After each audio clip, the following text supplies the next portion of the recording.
today's Toy Spot, we are having a look at the Mattel DC Comics Multiverse Batman v Superman Bat Creature. The Bat Creature comes with the final component to build the Grapnel Blaster. And you had to wait a little bit longer to get the Grapnel Blaster put together, as a lot of these figures were spaced out from one another.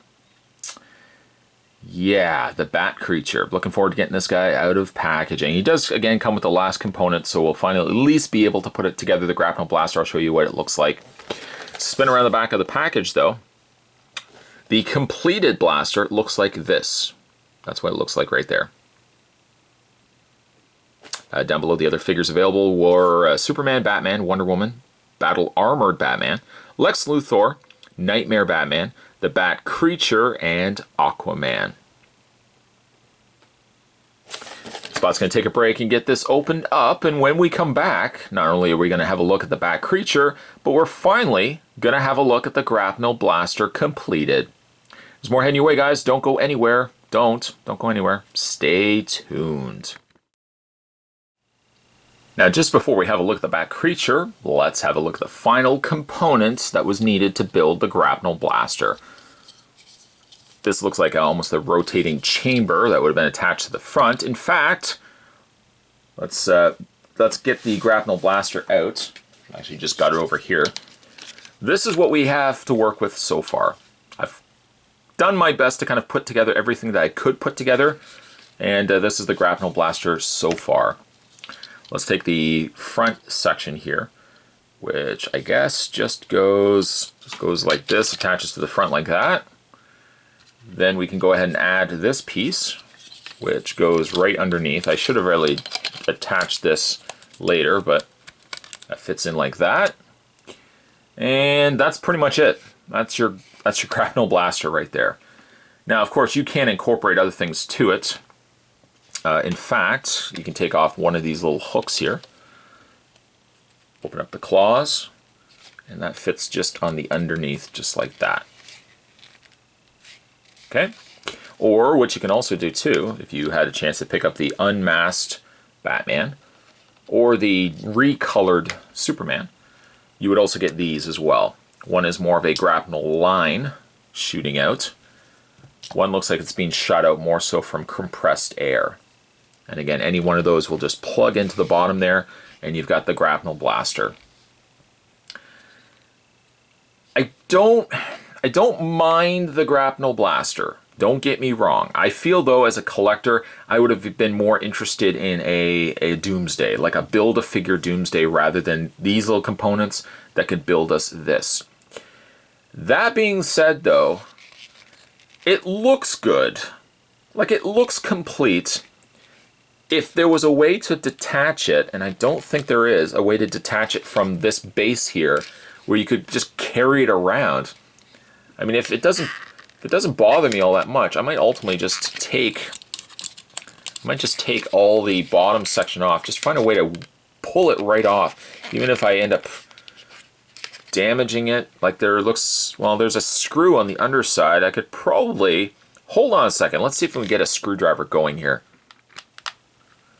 Spot's got himself a screwdriver. We're going to see if I can unscrew this completely. I want to take this off the base.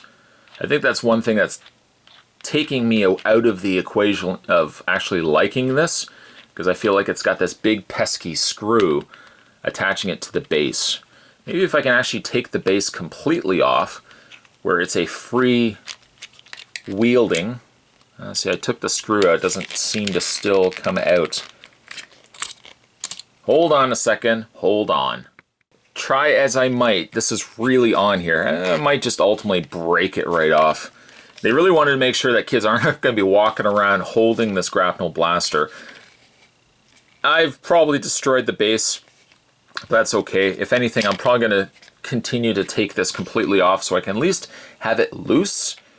And from there, I might just kind of age it as best as I can, because the blaster is pretty cool. I just don't like that it's attached to the base.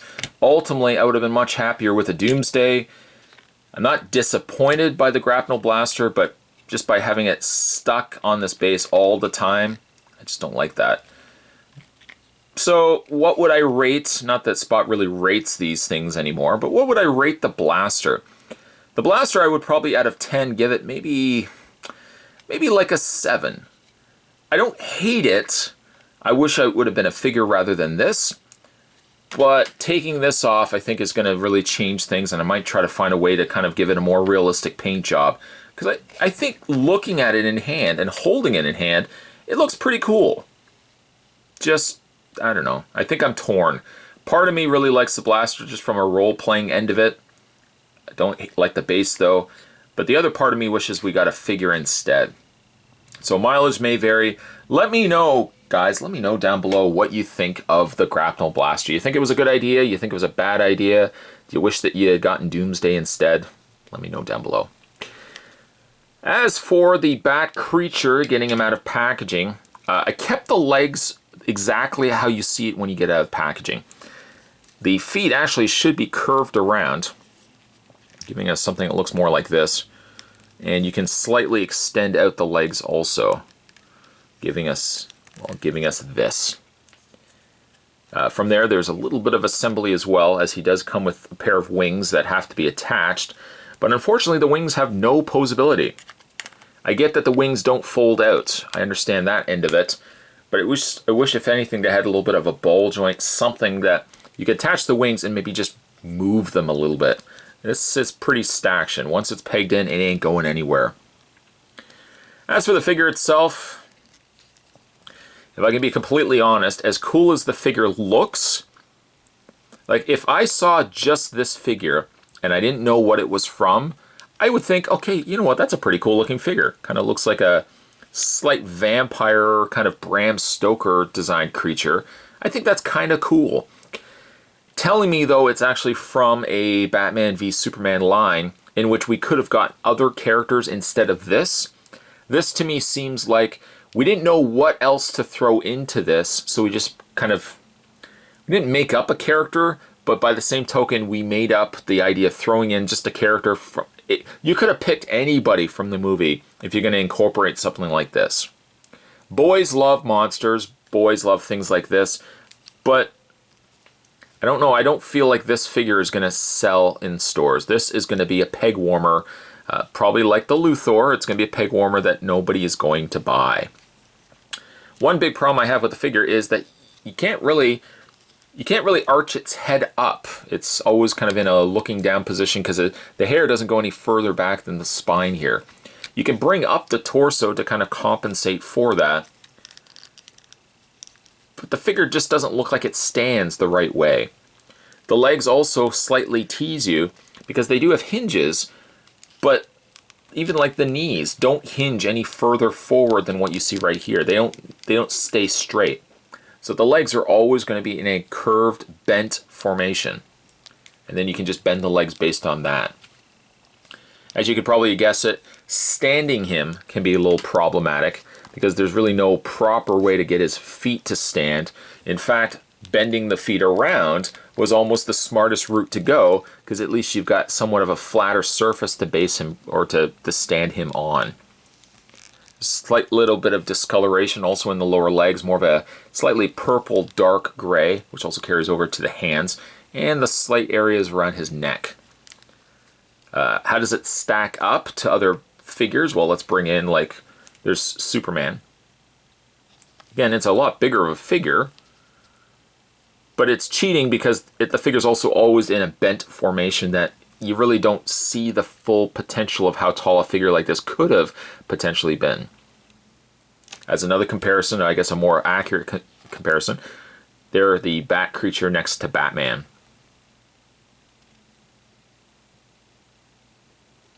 It just seems sometimes to me, and it frustrates me, that companies waste plastic.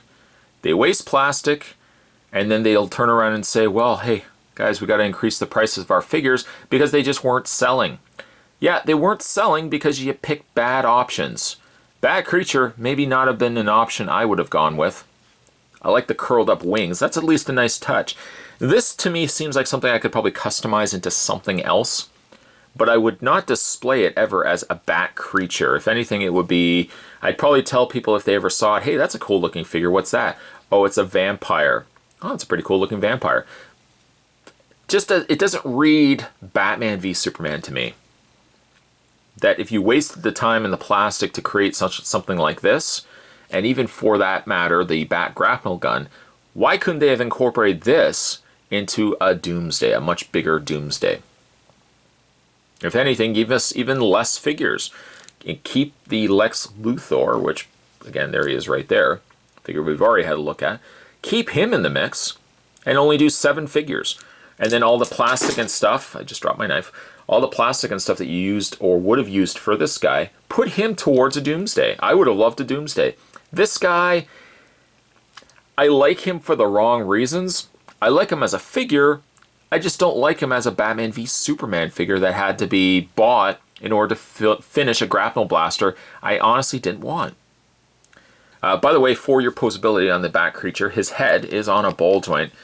And yeah, you can see it. It rotates the head fully around, not in the ways that you would want it to.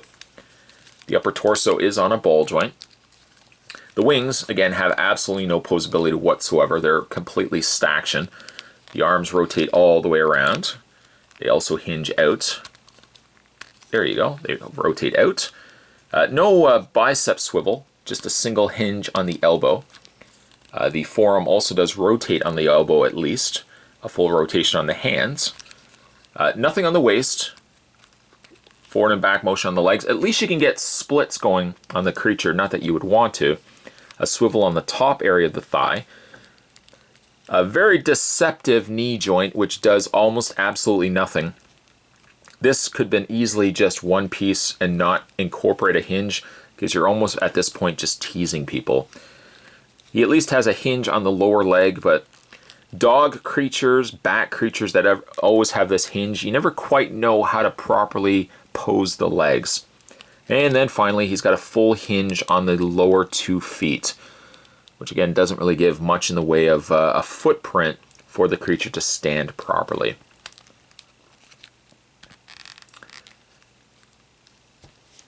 Looking kind of, taking the whole step back and looking at the line as a whole, the line was good. Grapnel Blaster, as interesting as it ends up turning out to be, I still wish it was a Doomsday. And this guy I really don't feel was really necessary at all. This could have been anybody else. I would have even enjoyed a dead General Zod, which I know would ultimately have been just a repaint, or just a slight variation of Zod. Or, not that you would incorporate a Lois Lane, because I think they now see that figures like that don't sell very well, but I really don't feel like this guy's going to sell very well at all either. Let me know down below, guys. Let me know down below. What do you think of this figure? What do you think of the Grapnel Blaster? What do you think about if we had had Doomsday instead? Today's Toy Spot, we're looking at the final figure from the DC Universe. This was the DC Multiverse Batman v Superman line. And today we were having a look at the Bat creature. Okay figure, but I really feel like it's okay for the wrong reasons. Stay tuned, guys. Spot's going to have more Toy Spots heading your way. As always, thanks for watching. See you next time.